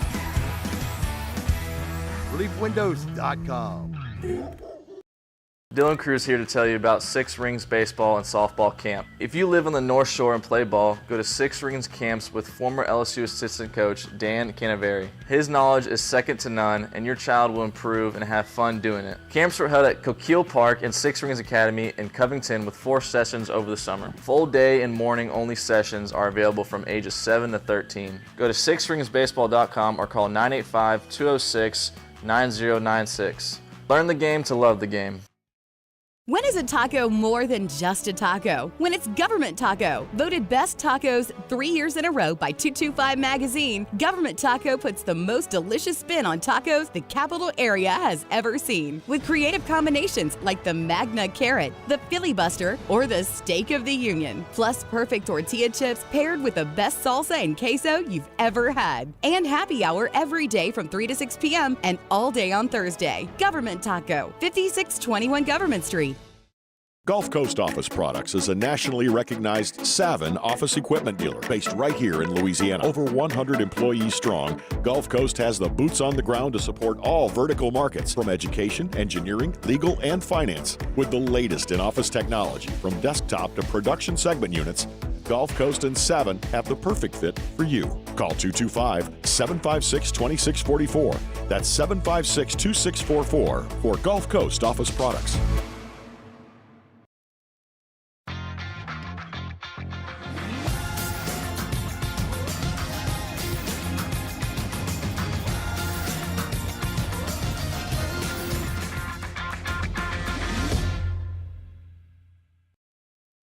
All right, let's say ah. Where'd my spotlight go? Join us for a Thursday edition of Off the Bench as we continue our live coverage from the SEC Football Media Days in Nashville, and Roman Harper of the SEC Network joins the show. Off the Bench, 7 to 10 a.m., 104.5 ESPN Baton Rouge.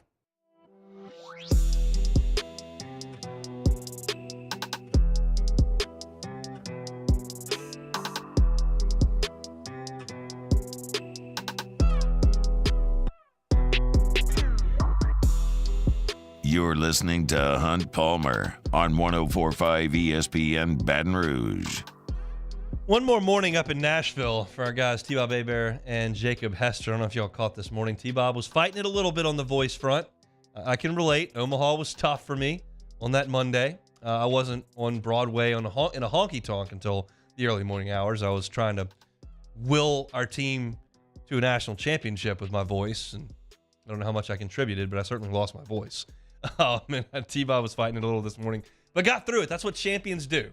You play hurt, you play through pain, and you perform. And that's what T-Bob gave us this morning. I'm sure he'll be right back at it again tonight and tomorrow morning. That'll be our last day of coverage from up in Nashville. That coverage, of course, brought to you by our friends at HUDCO Roofing, Rev Business, and Relief Windows. All right, let's play some Take It or Leave It. Jacob Beck. All right, first one here. The soggy golf course will compromise the Open Championship. Take it or leave it. I'll take it. I'll take it. Kind of. Like, it's still going to be great. I'm in on the Open Championship. I think it's awesome. And I would rather see it on a baked-out golf course where the ball's running 120 yards. That's the way the thing was designed. That's what makes it interesting. The ball gets on the ground. The players lose control of it, and you see what happens. And that makes things more strategic. The Soggy golf course allows them to play a little bit more target golf, which is a little more Americanized, and it allows them to hit more drivers. But it's still going to be a great tournament. I just wish it was on a browned-out golf course. Rory McIlroy, Scotty Scheffler, and Jon Rahm against the field this week at the Open Championship. Take it or leave it. I would leave it. Those are the 3 betting favorites, and there's a real chance that those guys could win it. Rory's been playing great for 2 years now and has been knocking on the door of these things. Jon Rahm is among the most talented players in the world and has taken about a month and a half off here. And so we'll see what he's got, and he's rested. And Scotty's numbers over the last 2 years are just a joke. I mean, what Scheffler is doing week in and week out is remarkable. He's approaching Tiger territory with some of these top 15 statistics. If you're not aware of what Scotty Scheffler's doing here in his appearances, I mean, listen to this. Scottish Open, this is just in order chronologically. Scottish Open 3rd, Travelers 4th, U.S. Open 3rd, Memorial 3rd, Charles Schwab 3rd, PGA 2nd, Byron Nelson 5th, Heritage 11th, Masters 10th, Match Play 4th, Players 1st, Arnold Palmer 4th, Genesis 12th, Phoenix he won, Amex 11th. He has not been outside the top 15 since the CJ Cup last fall when he got 45th. That is like 16 events straight. He's been in the top 15, and he's been in the top 10 in his last 1, 2, 3, 4, 5, 6, 7 starts. He's unconscious, and we'll see if it translates over there. But if you're going to give me the field in an event that can be so wonky like the Open Championship can be, I'll take those guys. Based on Tony Pollard and Saquon Barkley's contract situations, the running back position is in trouble. Take it or leave it. Got to take it. I'll take it. I mean, they bargained this thing where you're locked into your rookie deal. They can franchise tag you. If they franchise tag you and you don't agree to a contract, they literally are not allowed by the league rule to negotiate with you during the season. So Saquon Barkley saying he's going to hold out, that does him no good because they can't restructure his contract until the season's over. So he's not going out there to potentially play on a deal that he's not happy with. And if something happens to him and he goes to free agency, he's an aging running back coming off an injury. There's no guarantee he gets another big contract. So, yeah, they've put this stuff in place. And when you don't allow your young stars to renegotiate early and the teams don't have any prerogative to do so because they're locked into play, and if you don't get any money, like it's a bad deal for running backs because teams are going to force feed you the ball, give you all these carries, not restructure your contract, not give you a new one, and then cut you loose when it's over. And then no one wants to sign you because you're 27, 28. It's a bad spot for running backs in terms of making mega deals, and he's as good as they come. All right, last one here. Nashville hot chicken. Take it or leave it. Little meaty days action there. I'll take it. I'll take it. I don't. Trust me, I'll get the eye rolls. People go nuts. I don't love spicy food. I do like crawfish to have kick. I enjoy that. Some gumbo with a kick is great as well. I'm not eating fire in the whole wings. I think that's repulsive.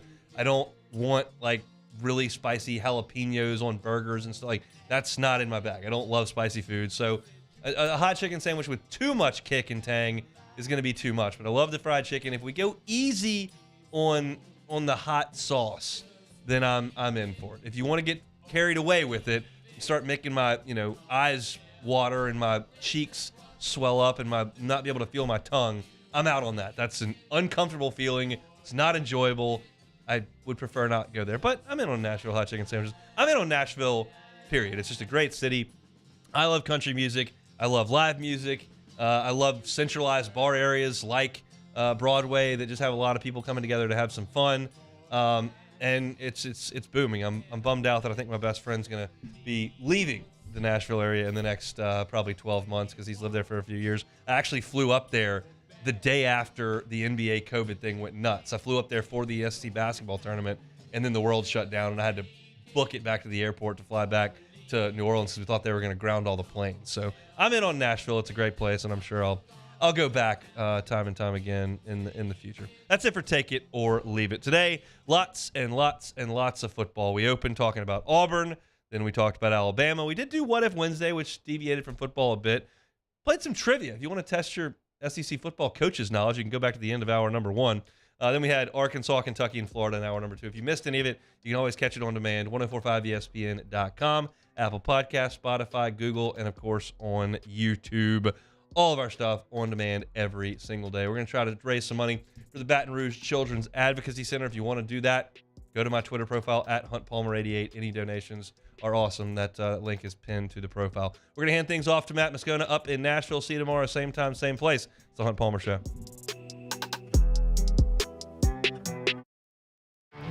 There it is, the extra mile, on the border of expected and extraordinary, for those willing to go further, like vans customized for work or play, with safety and tech to keep you connected, supported by a 5-star sales, service, and finance